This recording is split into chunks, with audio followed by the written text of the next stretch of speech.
வணக்கம். இன்றைய தலைப்புச் செய்திகள். புதுச்சேரி அமைச்சரவைகள் மீண்டும் இடம்பெறுவதற்காக நமச்சிவாயம் டெல்லி பயணம். புதுச்சேரியில் ஒரு வாரத்தில் 96 பேர் குடிபோதையில் வாகனம் ஓட்டியதால் சிக்கினர். ரூபாய் 9,60,000 அபராதம் வசூல். புதுவையில் 59வது ஆண்டு கம்பன் விழா கோலாகலமாக நிறைவு. புதுச்சேரி பாஜக சட்டமன்ற கட்சித் தலைவரும் முன்னாள் உள்துறை அமைச்சருமான நமச்சிவாயம் அமைச்சரவையில் மீண்டும் இடம்பெறுவதற்காக டெல்லி சென்றுள்ளதாக தகவல் வெளியாகியுள்ளது. புதுச்சேரியில் அண்மையில் நடைபெற்ற சட்டமன்ற தேர்தலில் தேசிய ஜனநாயக கூட்டணி வெற்றி பெற்று மீண்டும் ஆட்சியை அமைக்க உள்ளது.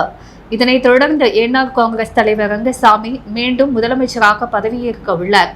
இதற்கான ஒப்புதலை குடியரசுத் தலைவர் வழங்கியுள்ள நிலையில் பதவியேற்பு விழாவிற்கான ஏற்பாடுகள் தீவிரமாக நடைபெற்று வருகின்றன.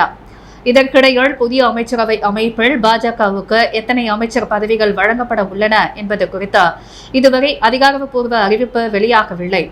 இருப்பினும் புதுச்சேரி பாஜக பொறுப்பாளர் மன்சுக் மாண்டவியா மற்றும் ரங்கசாமி இடையே நடைபெற்ற ஆலோசனையால் அமைச்சரவை பட்டியல் தொடர்பாக முக்கிய முடிவுகள் எடுக்கப்பட்டதாக கூறப்படுகிறது.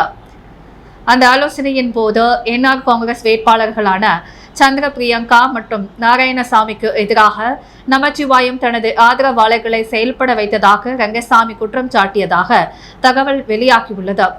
இதன் காரணமாக நமச்சிவாயத்திற்கு மீண்டும் அமைச்சர் பதவி வழங்குவதில் எதிர்ப்பு ஏற்பட்டதாகவும் அரசியல் வட்டாரங்களில் பேசப்படுகிறது. இந்த சூழ்நிலையில் அமைச்சரவை பட்டியலில் தனது பெயரை உறுதி செய்யும் முயற்சியாக நமச்சிவாயம் டெல்லி சென்றுள்ளதாக கூறப்படுகிறது. அங்கு அவர் பாஜக தேசிய அமைப்பு செயலாளர் PL சந்தோஷை சந்தித்து ஆலோசனை நடத்த திட்டமிட்டுள்ளதாகவும் தகவல்கள் தெரிவிக்கின்றன. மேலும் கட்சி தலைமையின் தலையீட்டின் மூலம் மீண்டும் அமைச்சரவை இடத்தை பெற நமச்சிவாயம் தீவிர முயற்சியில் ஈடுபட்டுள்ளதாக அரசியல் வட்டாரங்கள் தெரிவிக்கின்றன. புதுச்சேரியில் மது அருந்தி வாகனம் ஓட்டுதல் மற்றும் பொது இடங்களில் மது அருந்துதல் போன்ற சட்டவிரோத செயல்களுக்கு எதிராக கடந்த ஒரு வாரத்தில் மட்டும் குடிபோதையில் வாகனம் ஓட்டிய 96 பேர் மீது வழக்கு பதிவு செய்யப்பட்ட ரூபாய் 9,60,000 அபராதம் விதிக்கப்பட்டுள்ளதாக போக்குவரத்து காவல்துறை சீனியர் SP திவ்யா தெரிவித்துள்ளார். இதுகுறித்து புதுச்சேரி போக்குவரத்து காவல்துறை சீனியர் SP திவ்யா வெளியிட்டுள்ள செய்திக்குறிப்பில் பொதுமக்கள் மற்றும் சாலை பயனாளர்களுக்கு பாதுகாப்பான மற்றும் அமைதியான சூழலை உருவாக்கும் நோக்கில் புதுச்சேரி காவல்துறை வாரந்தோறும் சிறப்பு அமலாக்க நடவடிக்கைகள் மேற்கொண்டு வருகிறது. குறிப்பாக மதுபோதையில் வாகனம் ஓட்டுதல், அதிவேகமாக மற்றும் ஆபத்தான முறையில் வாகனம் செலுத்துதல், பொது இடங்களில் மது அருந்தி பொதுமக்களுக்கு இடையூறு விளைவித்தல் போன்ற செயல்களுக்கு எதிராக கடுமையான நடவடிக்கைகள் எடுக்கப்பட்டு வருகின்றன. இதன் ஒரு பகுதியாக புதுச்சேரி முழுவதும் முக்கிய சாலைகள், முக்கிய சந்திப்புகள் மற்றும் விபத்துகள் அதிகம் நடைபெறும் பகுதிகளில் போக்குவரத்து காவல்துறையினர் தீவிர வாகன சோதனையில் மேற்கொண்டனர்.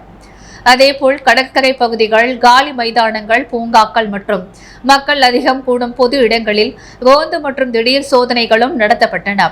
கடந்த மே 3ஆம் தேதி முதல் மே 9ஆம் தேதி வரை நடைபெற்ற சிறப்பு வாராந்திர சோதனைகளில் குடிபோதையில் வாகனம் ஓட்டிய 96 பேரிடம் மொத்தம் ரூபாய் 9,60,000 அபராதம் வசூலிக்கப்பட்டது. மேலும் பொது இடங்களில் மது அருந்தி பொதுமக்களுக்கு இடையூறு விளைவித்ததாக 43 வழக்குகள் பதிவு செய்யப்பட்டுள்ளதாக தெரிவிக்கப்பட்டுள்ளது. மேலும் கடுமையான போக்குவரத்து விதி மீறல்களில் ஈடுபடுவோரின் ஓட்டுநர் உரிமங்களை இடைநீக்கம் செய்யும் நடவடிக்கைகளும் பரிந்துரை செய்யப்படும் என காவல்துறை எச்சரிக்கை விடுத்துள்ளது. சாலை பாதுகாப்பையும் பொது ஒழுங்கையும் உறுதி செய்யும் நோக்கில் இதுபோன்ற சோதனைகள் தொடர்ந்து நடைபெற்றும் என்றும் மது போதையில் வாகனம் ஓட்டுவதை தவிர்த்து பொது இடங்களில் மது அருந்தாமல் பொறுப்புடன் நடந்து கொள்ளுமாறு புதுச்சேரி காவல்துறை அனைத்து குடிமக்களிடமும் கேட்டுக் கொண்டுள்ளது. புதுச்சேரி கம்பன் கழகம் சார்பில் நடத்தப்பட்ட 59வது ஆண்டு கம்பன் விழா கடந்த 8ஆம் தேதி தொடங்கி 3 நாட்கள் சிறப்பாக நடைபெற்றது நிலையில் நேற்று நிறைவு பெற்றது. தமிழின் பெருமையும் கம்ப பாராயணத்தின் இலக்கிய வளத்தையும் இளைய தலைமுறைக்கு எடுத்து செல்லும் வகையில் பல்வேறு இலக்கிய மற்றும் கலாச்சார நிகழ்ச்சிகள் இதில் இடம்பெற்றுள்ளன. விழாவின் தொடக்க நிகழ்ச்சியில் கம்பன் கழக தலைவர் செல்வகணபதி MP முன்னிலையில் வகித்தார். முன்னாள் சபாநாயகரும் கம்பன் கழக செயலாளருமான சட்டமன்ற உறுப்பினர் சிவக்கொழுந்து வரவேற்புரை ஆற்றினார். தேசிய மனித உரிமைகள் ஆணைய தலைவரும் உச்சநீதிமன்றத்தின் முன்னாள் நீதிபதியுமான ராமசுப்பிரமணியன் தலைமை தாங்கினர். சிறப்பு விருந்தினராக கலந்து கொண்ட துணைநிலை ஆளுநர் கைலாசநாதர் கம்பன் விழாவை தொடங்கி வைத்து உரையாற்றினார். 3ஆம் நாளான நேற்று நடைபெற்ற நிறைவு விழாவிற்கு நாகராஜன் தலைமை வகித்தார். தாழ்ந்தோர் உயர்வர் என்ற தலைப்பில் நீதிபதி சுரேஷ்குமார் உரையாற்றினார்.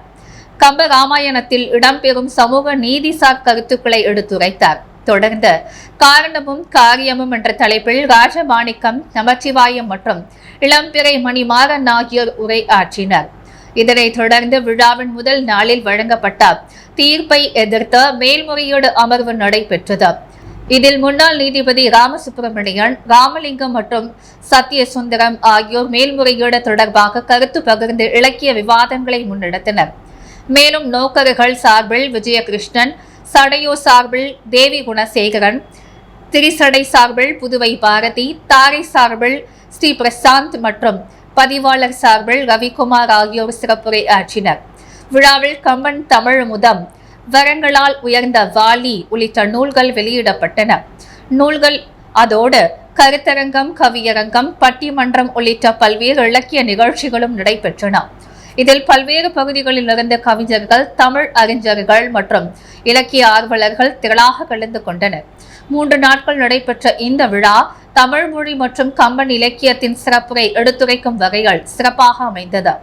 நிறையில் கம்பன் கழக செயலாளர் VP சிவக்கொழுந்து நன்றி உரையாற்றினார்.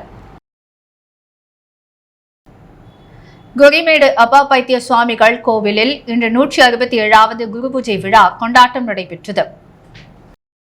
புதுச்சேரி கோரிமேட்டில் உள்ள அருள் தரும் சத்குரு அப்பா பைத்திய சுவாமிகள் ஆலயத்தில் இன்று திங்கட்கிழமை அப்பா பைத்திய சுவாமிகளின் 167வது பிறந்த நாள் குரு பூஜை விழா கொண்டாடப்பட்டது. இதை முன்னிட்டு காலை 7 மணிக்கு திருவிளக்கு வழிபாடு, புனித நீர், ஐங்கரன் வழிபாடும் நடைபெற்றது. தொடர்ந்து அப்பா பைத்தியம் சுவாமிகளுக்கு தென்தமிழில் வேள்வி, 8:30 மணிக்கு நிறைவேள்வி, 9 மணிக்கு அப்பா பைத்திய சுவாமிகளுக்கு சிறப்பு திருமஞ்சனம், 10:30 மணிக்கு மலர் அலங்காரம் நடைபெற்றது. அதனைத் தொடர்ந்து நண்பகல் 12 மணிக்கு பேரொளி வழிபாடு மற்றும் அன்னதானம் நடைபெற்றது. இந்த நிகழ்ச்சிக்கான ஏற்பாடுகளை கோயில் பக்தர்கள் சிறப்பாக செய்திருந்தனர். இந்த நிகழ்ச்சியில் தேசிய ஜனநாயக கூட்டணியின் சட்டமன்ற கட்சித் தலைவர் ரங்கசாமி மற்றும் NR காங்கிரஸ் லாசுப்பேட்டை தொகுதி சட்டமன்ற உறுப்பினர் VP சிவக்கொழுந்து, இந்திராநகர் தொகுதி சட்டமன்ற உறுப்பினர் AKT ஆறுமுகம் மற்றும் சட்டமன்ற உறுப்பினர் கட்சி நிர்வாகிகள், பக்தர்கள் பலர் கலந்து கொண்டனர். ஆதவர்ஜுனாவை கண்காணிக்க வேண்டும், முதல்வர் விஜய்க்கு ஜோ சார்லஸ் கோரிக்கை விடுத்துள்ளார். தமிழகத்தில் முதல்வராக தவிக தலைவர் விஜய் பொறுப்பேற்றார். அவரது அமைச்சரவையில் ஆதவர்ஜுனா இடம் பிடித்துள்ளார். இவர் லாட்டரி அதிபர் மார்டின் மருமகன் ஆவர்.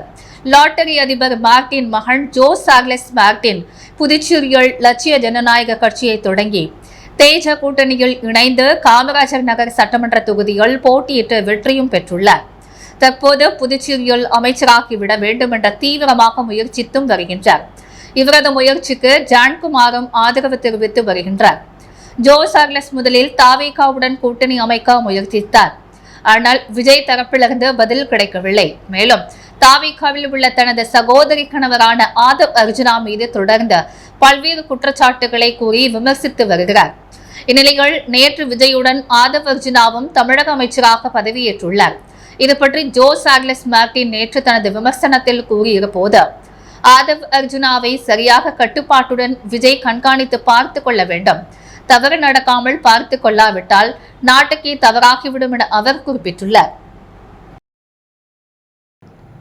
புதுச்சேரி சண்டே மார்க்கெட் பகுதியில் பொதுமக்களின் கூட்டம் அதிகமாக காணப்பட்டது. புதுச்சேரிக்கு வெளி மாநிலம் மற்றும் வெளிநாடுகளிலுமிருந்தும் சுற்றுலா பயணிகள் வருகின்றனர். ஒவ்வொரு ஞாயிற்றுக்கிழமையிலும் புதுச்சேரி கடற்கரை, அரவிந்தர் ஆசிரமம், ஆரோவில், நோனாங்குப்பம் படகு குழாம் ஆகிய இடங்களுக்கு சுற்றுலா பயணிகள் அதிகமாக வருகின்றனர். காந்தி வீதியில் உள்ள சண்டே மார்க்கெட்டில் பல்வேறு பொருட்கள் குறைந்த விலையில் விற்கப்படுவதால் வெளியூர்களில் இருந்தும் பொருட்களை வாங்க பொதுமக்கள் வருகின்றனர். வார விடுமுறையான நேற்று சண்டே மார்க்கெட்டில் மக்கள் கூட்டம் அதிகமாக காணப்பட்டது. கோடை காலம் என்பதால் குறைந்த விலையில் காட்டன் துணிகள் உள்ளிட்ட பொருட்கள் வாங்குவதற்காக பொதுமக்கள் குவிந்தனர். புதுவை ஸ்ரீ சங்கர வித்யாலய மேல்நிலைப்பள்ளி 12ஆம் வகுப்பு பொதுத் தேர்வில் 100% தேர்ச்சி பெற்று சாதனை படைத்துள்ளது. புதுச்சேரி லாசுப்பேட்டை கிழக்கு கடற்கரை சாலையில் அமைந்துள்ள ஸ்ரீ சங்கர வித்யாலயா மேல்நிலைப்பள்ளி 12ஆம் வகுப்பு பொதுத் தேர்வில் மாநில அளவில் 2ஆம் இடம் பெற்று சாதனை படைத்துள்ளது. பள்ளியில் 12ஆம் வகுப்பு பொதுத் தேர்வில் 95 மாணவ மாணவியர் தேர்வு எழுதினர். அதில் அனைத்து மாணவர்களும் வெற்றி பெற்று 100% தேர்ச்சி பெற்று சாதனை படைத்துள்ளனர். பள்ளியில் முதலிடமும் மாநில அளவில் 2ஆம் இடமும் பெற்ற மாணவி தக்ஷினி 597 600 மதிப்பெண்கள் பெற்றுள்ளார். அவர் பெற்ற மதிப்பெண்கள் பிரெஞ்சு 99, ஆங்கிலம் 98, பொருளாதாரம் 100, வணிகவியல் 100, கணக்கு பகுதிகள் 100, வணிக கணிதம் 100.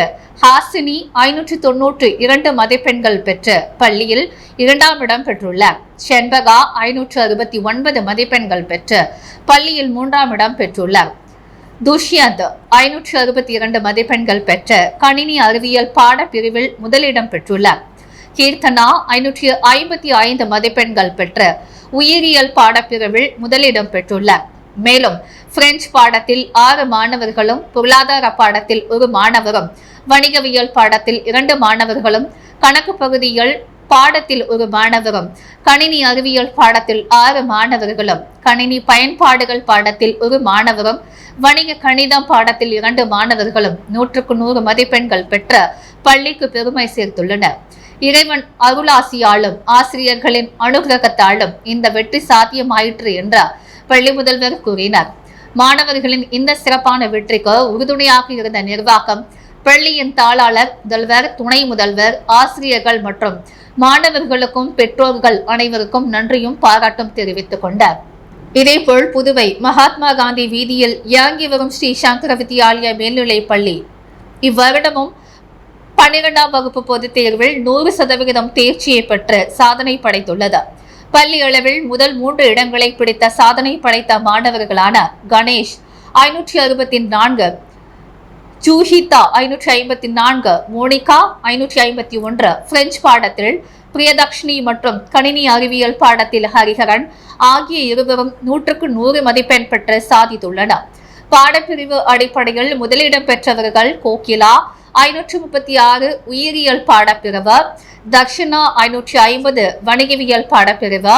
பள்ளியில் முதல் 3 இடங்களை பிடித்த மாணவர்களை வழக்கறிஞரும் பள்ளியின் தாளாளருமான பட்டாபிராமன் பொன்னாடை அணிவித்து பாராட்டுக்களை தெரிவித்தார். இந்த 100% தேர்ச்சியானது இறைவன் மற்றும் ஆசிரியர்களின் அருளாலும் சங்கரா கல்வி அறக்கட்டளையின் நிர்வாகிகள் மற்றும் பள்ளியின் தாளாளர் இவர்களின் வழிகாட்டுதலினாலும் பெற்றோர்களின் நல் ஒத்துழைப்பாலும் ஆசிரியர்கள் மற்றும் மாணவர்களின் கடின உழைப்பினாலும் சாத்தியமாயிற்று என்று பள்ளியின் முதல்வர் தர்ம வர்தர்ஷினி தெரிவித்தார். புதுச்சேரி உழவர்கரை புனித ஜெயராக்கணி அன்னை ஆலயத்தின் 311ஆம் ஆண்டு பெருவிழாவையொட்டி தேர்பவனி நடைபெற்றது. புதுச்சேரி உழவர்கரை பகுதியில் பழமை வாய்ந்த புனித ஜெயராக்கணி அன்னை ஆலயம் அமைந்துள்ளது. இந்த ஆலயத்தின் 311ஆம் ஆண்டு பெருவிழா 1ஆம் தேதி காலை கொடியேற்றத்துடன் தொடங்கியது. முன்னதாக பங்குத்தந்தை ஜோசப் பவுல் தலைமையில் சிறப்பு திருப்பலி நடைபெற்றது. தொடர்ந்து கொடியுடன் கிறிஸ்துவர்கள் பாடல் பாடி ஊர்வலமாக சென்று ஆலயத்திற்கு வந்தனர். பின்னர் பெருவிழா கொடிக்கு சிறப்பு ஆராதனை செய்யப்பட்ட ஆலய கொடிமரத்தில் ஏற்றப்பட்டது. இந்த ஆண்டு பெருவிழாவின் முக்கிய நிகழ்ச்சியான ஆடம்பர தேர்பவனி நேற்று நடைபெற்றது. விழா நடைபெறும் 9 நாட்களில் தினம்தோறும் காலை மாலை என 2 வேளைகளும் சிறப்பு திருப்பலிகள் நடைபெற்றன. இவ்விழாவில் ஏராளமான கிறிஸ்துவர்கள் கலந்து கொண்டு சிறப்பு பிரார்த்தனை செய்தனர்.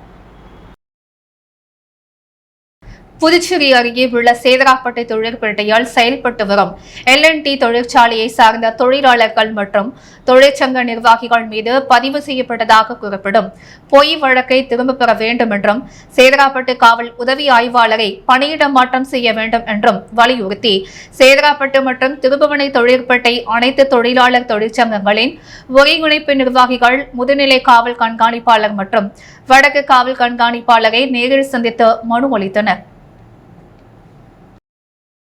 மனுவில் கூறப்பட்டதாவது, சேதராப்பட்டு தொழிற்பேட்டையில் இயங்கி வந்த LNT தொழிற்சாலை கடந்த 3/8/2023 தொழிலாளர் துறைக்கு தொழிற்சாலை மூடப்பட்டதாக கடிதம் வழங்கியுள்ளதாக தெரிவிக்கப்பட்டுள்ளது. இதையடுத்து அங்கு பணியாற்றிய தொழிலாளர்கள் மற்றும் தொழிற்சங்கங்கள் சார்பில் புதுச்சேரி தொழிலாளர் நீதிமன்றத்தில் 25க்கும் மேற்பட்ட வழக்குகள் தொடரப்பட்ட தற்போது விசாரணையில் உள்ளதாக கூறப்பட்டுள்ளது. ஆனால் இந்த வழக்குகளில் L&T நிர்வாகம் முறையாக ஆஜராகாமல் சட்ட ரீதியான நடைமுறைகளுக்கு ஒத்துழைப்பு வழங்காமல் தொடர்ந்து புறக்கணிப்பு போக்கை கடைபிடித்து வருவதாக தொழிற்சங்கங்கள் குற்றம் சாட்டியுள்ளன. இந்நிலையில் தொழிற்சாலைகளின் வாழ்வுரிமை மற்றும் பணி பாதுகாப்பை வலியுறுத்தி கடந்த மே 1ஆம் தேதி தொழிலாளர்கள் ஜனநாயக முறையில் போராட்டத்தில் ஈடுபட்டதாகவும் அதனைத் தொடர்ந்து L&T நிர்வாகம் அளித்த புகாரின் அடிப்படையில் சேதராப்பட்டு காவல் உதவி ஆய்வாளர் முறையான விசாரணை நடத்தாமல் தொழிலாளர்கள் மற்றும் தொழிற்சங்க நிர்வாகிகள் மீது வழக்கு பதிவு செய்துள்ளதாகவும் மனுவில் தெரிவிக்கப்பட்டுள்ளது. மேலும் போராட்டத்தில் பங்கேற்காத சில தொழிலாளர்களின் பெயர்களும் FIR-இல் சேர்க்கப்பட்டுள்ளதாக கூறி இது தொழிலாளர்களிடையே பெரும் அதிர்ச்சியையும் பதற்றத்தையும் ஏற்படுத்தியுள்ளதாக தொழிற்சங்க நிர்வாகிகள் தெரிவித்துள்ளனர். குறிப்பாக 2/5/2026 அன்று பதிவு செய்யப்பட்ட FIR என்னும் 21/2026 வழக்கை முதுநிலை காவல் கண்காணிப்பாளர் மற்றும் வடக்கு காவல் கண்காணிப்பாளர் நேரடியாக விசாரித்து பொய் வழக்கை திரும்பப் பெற சட்ட ரீதியான நடவடிக்கை எடுக்க வேண்டும் என்றும் L&T நிர்வாகத்திற்கு ஆதரவாக செயல்பட்டதாக குற்றம் சாட்டப்படும் சேதராப்பட்டு காவல் உதவி ஆய்வாளரை உடனடியாக பணியிட மாற்றம் செய்ய வேண்டும் என்றும் அவர்கள் கோரிக்கை விடுத்துள்ளனர். மேலும் சேதராப்பட்டு தொழிற்பேட்டையில் அசாதாரண சூழ்நிலை மற்றும் சட்ட ஒழுங்கு பிரச்சினைகள் ஏற்படாத வகையில் தொழிலாளர்கள் பணி பாதுகாப்புடன் சுமூகமாக பணியாற்றும் சூழலை உருவாக்க வேண்டும் என்றும் தொழிலாளர் நீதிமன்றத்தில் நடைபெற்று வரும் வழக்குகளுக்கு விரைந்து தீர்வு காண L&T நிர்வாகத்திற்கு அதிகாரிகள் அறிவுறுத்த வேண்டும் என்றும் மனுவில் வலியுறுத்தப்பட்டுள்ளது. இந்த மனு வழங்கும் நிகழ்வில் தொழிற்சங்க ஒருங்கிணைப்பு நிர்வாகிகள் மோதிலால், சிவகுமார், மகேந்திரன், ரமேஷ், குளஞ்சிநாதன், ஈட்டன் பாஸ்கர், சைகுமார், கிருஷ்ணமூர்த்தி, புவனேஸ்வர், சித்திரவேல், ரகுபதி, பூங்காவனம் செல்வம், கார்த்திகேய முருகன், சரவணன், பாஸ்கர், கணேஷ், பாலுசாமி உள்ளிட்ட பலர் கலந்து கொண்டனர். விமானி பயிற்சி பெறுவதற்காக ஹங்கேரி நாட்டிற்கு செல்லும் 11 மாணவர்களுக்கான பாஸ்போர்ட், விசா மற்றும் பயிற்சி தொடர்பான முக்கிய ஆவணங்களை முன்னாள் அமைச்சர் லட்சுமி நாராயணன் வழங்கி வாழ்த்தி வழி அனுப்பி வைத்தார். புதுச்சேரி அரும்பார்த்தபுரத்தில் செயல்பட்டு வரும் கிரவுன் ஏரியா பைலட் அகாடமி சார்பில் விமானி பயிற்சி பெறுவதற்காக ஹங்கேரி நாட்டிற்கு செல்லும் 11 மாணவர்களுக்கான வழியனுப்பு விழா இன்று சிறப்பாக நடைபெற்றது. சர்வதேச தரத்தில் விமானி பயிற்சி பெறும் வாய்ப்பை பெற்றுள்ள மாணவர்களுக்கு பலரும் பாராட்டுகளையும் தெரிவித்தனர். இந்த அகாடமியின் மூலம் தேர்வு செய்யப்பட்ட 11 மாணவர்கள் ஹங்கேரியில் உள்ள சர்வதேச விமான பயிற்சி நிறுவனத்தில் சுமார் 12 மாதங்கள் தீவிர பயிற்சி பெற உள்ளனர்.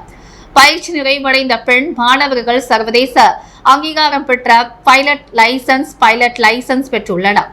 இதன் மூலம் இந்திய விமான நிறுவனங்களிலும் ஐரோப்பிய நாடுகளிலும் வேலை வாய்ப்புகளை பெறும் திறன் அவர்களுக்கு உருவாக்கும் என தெரிவிக்கப்பட்டது. இன்று நடைபெற்ற நிகழ்ச்சியில் முன்னாள் அமைச்சர் லட்சுமி நாராயணன் சிறப்பு விருந்தினராக கலந்து கொண்ட மாணவர்களுக்கு பாஸ்போர்ட், விசா மற்றும் பயிற்சி தொடர்பான முக்கிய ஆவணங்களை வழங்கி வாழ்த்தி வழி அனுப்பி வைத்தார். நிகழ்ச்சியில் பேசிய அவர், புதுச்சேரி மாணவர்கள் உலகளாவிய அளவில் விமான போக்குவரத்து துறையில் சாதனை படைக்க வேண்டும். இதுபோன்ற சர்வதேச பயிற்சிகள் மாணவர்களின் எதிர்காலத்தை உயர்த்தும் முக்கிய வாய்ப்பாக அமையும் என்று தெரிவித்தார். மேலும் விமானி பயிற்சி போன்ற துறைகளில் புதுச்சேரி இளைஞர்கள் அதிக ஆர்வம் காட்டி வருவது மகிழ்ச்சி அளிப்பதாகவும், உலக தரத்திலான தொழில்நுட்பம் மற்றும் விமான பயிற்சிகளை பெறுவதன் மூலம் இளைஞர்களின் வேலை வாய்ப்பு திறன் அதிகரிக்கும் என்று அவர் குறிப்பிட்டார். இந்நிகழ்வில் அகாடமியின் நிர்வாகிகள், பயிற்சியாளர்கள், மாணவர்களின் பெற்றோர்கள் மற்றும் உறவினர்கள் கலந்து கொண்ட மாணவர்களுக்கு வாழ்த்துக்களை தெரிவித்தனர். ஹங்கேரி செல்லும் மாணவர்கள் உற்சாகத்துடன், நம்பிக்கையுடன் தங்களது புதிய பயணத்தை தொடங்கினர். திருபுவனை களித்தீர்த்தாள்குப்பம் பெருந்தலைவர் காமராஜர் அரசு கலைக்கல்லூரி வணிகவியல் துறை சார்பில் 2வது பட்டமளிப்பு விழா இன்று கல்லூரி வளாகத்தில் நடைபெற்றது. திருபுவனை களித்தீர்த்தாள்குப்பம் பெருந்தலைவர் காமராஜர் அரசு கலைக்கல்லூரி வணிகவியல் துறை சார்பில் 2வது பட்டமளிப்பு விழா இன்று கல்லூரி வளாகத்தில் சிறப்பாக நடைபெற்றது. தமிழ்தாய் வாழ்த்துடன் விழா தொடங்கியது. மாணவர் சாக்ரட்டிஸ் வரவேற்புரை வழங்கி விழாவில் கலந்து கொண்ட அனைவரையும் அன்புடன் வரவேற்றார். கல்லூரி முதல்வர் டாக்டர் கதிர்வேல் தலைமை தாங்கி சிறப்புரை ஆற்றினார். அவர் பேசுகையில் மாணவர்கள் கல்வியுடன் ஒழுக்கம், பொறுப்பு உணர்வு மற்றும் சமூக பங்களிப்பையும் வளர்த்துக் கொள்ள வேண்டும் என்று அறிவுறுத்தினார். மேலும் பட்டம் என்பது கல்வியின் நிறைவு அல்ல, அது புதிய வாழ்க்கை பயணத்தின் தொடக்கம் என்றும் கூறினார். வணிகவியல் துறை தலைவர் டாக்டர் செந்தமிழ் ராஜா முன்னிலை வகித்தார். மாணவர்கள் கல்வியில் தொடர்ந்து முன்னேறி உயர்ந்த நிலை அடைய வேண்டும் என்று வாழ்த்துரை வழங்கினார். மேலும் துணை பேராசிரியர் ஆல்பர்ட் ஜோசப் ராஜ், ராகினி, பைரோஸ், அருண் ஆகியோர் பட்டம் பெற்ற மாணவர்களுக்கு வாழ்த்துக்களை தெரிவித்தனர். இந்த பட்டமளிப்பு விழாவில் 50 மாணவர்கள் கலந்து கொண்டு பட்டங்களை பெற்றுக் கொண்டனர். இந்நிகழ்ச்சியில் அனைத்து துறை துணை பேராசிரியர்கள், மாணவர்களின் பெற்றோர்கள் கலந்து கொண்டனர். இறுதியாக மாணவி சுபலட்சுமி நன்றி கூறினார். வீரத்தமிழரசி வேலு நாச்சியார் இலக்கிய சமூகம் இயக்கம் சார்பில் கலந்தாய்வு கூட்டம் நடைபெற்றது. புதுச்சேரி வீரத்தமிழரசி வேலு நாச்சியார் இலக்கிய சமூக இயக்கம் சார்பில் கலந்தாய்வு கூட்டம் சம்பூர்ண அரங்கில் நடைபெற்றது. தலைவர் NS கலைவரதன் தலைமையில் நடைபெற்ற இந்த நிகழ்ச்சியில் கலைவாணி கணேசன் முன்னிலை வகித்தார். மத்திய அரசின் தேசிய கல்விக் கொள்கை 2026-27 சிறப்பு பற்றி கலந்தாய்வு கூட்டம் நடைபெற்றது. நிகழ்ச்சியில் கலைமாமணி டாக்டர் நமச்சிவாயம் உள்ளிட்ட நிர்வாகிகள் பல கலந்து கொண்டனர். பங்கு சந்தைகள் முதலீடு என கூறி புதுவையில் 2 பேரிடம் 3,16,000 ரூபாய் மோசடி செய்த மர்ம நபர் குறித்து சைபர் கிரைம் போலீசார் தீவிர விசாரணை நடத்தி வருகின்றனர். புதுச்சேரி கன்னிக்கோவில் பகுதியைச் சேர்ந்த ஆண் நபரை மர்ம நபர் தொடர்பு கொண்டு பங்கு சந்தையில் முதலீடு செய்து பணம் சம்பாதிக்கலாம் என கூறியுள்ளார். தொடர்ந்து மர்ம நபர் அந்த நபருக்கு டெலிகிராம் மூலம் லிங்க் அனுப்பி பங்கு சந்தையில் முதலீடு செய்ய கூறியுள்ளார். இதனை நம்பி அந்த நபரும் பல்வேறு தவணைகளில் 2,33,000 ரூபாய் முதலீடு செய்துள்ளார். தொடர்ந்து அதில் கிடைத்த லாபத்தை அவரால் எடுக்க முடியவில்லை. இதுகுறித்து மர்ம நபரிடம் கேட்டபொழுது எந்த பதிலும் அவர் அளிக்கவில்லை. அதன் பிறகே அவர் மோசடி கும்பலிடம் ஏமாந்ததை உணர்ந்துள்ளார். இதேபோல் லாசப்பேட்டை சேர்ந்த ஆண் நபரும் பல்வேறு தவணைகளில் ரூபாய் 83,000 முதலீடு செய்த மோசடிக்காரர்களிடம் ஏமாந்துள்ளார். மேலும் பாகூரை சேர்ந்த ஆண் நபருக்கு தெரியாமல் அவரது வங்கி கணக்கிலிருந்து ரூபாய் 11,000 மோசடி கும்பல் எடுத்துள்ளது. மேற்கூறிய 3 பேரும் மொத்தமாக 3,27,000 ரூபாய் மோசடி கும்பலிடம் ஏமாந்துள்ளனர். தொடர்ந்து பாதிக்கப்பட்டவர்கள் தனித்தனியாக புதுச்சேரி சைபர் கிரைம் காவல் நிலையத்தில் புகார் அளித்துள்ளனர். அதன் பெயரில் போலீசார் விசாரணை நடத்தி வருகின்றனர். புதுச்சேரியில் இன்று தங்கம் மற்றும் வெள்ளி விலை நிலவரம். முத்து கோல்ட் ஹவுஸ் வழங்கும் இன்றைய தங்கம் மற்றும் வெள்ளி விலை நிலவரம். தங்கம் 1 கிராம் 13,945 ரூபாய். வெள்ளி 1 கிராம் 279 ரூபாய். மீண்டும் இன்றைய முக்கிய செய்திகள். புதுச்சேரி அமைச்சரவைகள் மீண்டும் இடம்பெறுவதற்காக நமச்சிவாயம் டெல்லி பயணம். புதுச்சேரியில் ஒரு வாரத்தில் 96 பேர் குடிபோதையில் வாகனம் ஓட்டியதால் சிக்கினர். ரூபாய் 9,60,000 ரூபாய் அபராதம் வசூல். புதுவையில் 59வது ஆண்டு கம்பன் விழா கோலாகலமாக நிறைவு.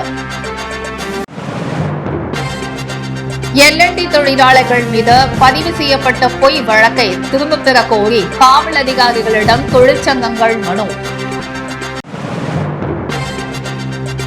புதுச்சேரி டு ஹங்கேரி விமானி கனவை நோக்கி 11 மாணவர்கள் பரப்பு. முன்னாள் அமைச்சர் லட்சுமி நாராயணன் வாழ்த்து.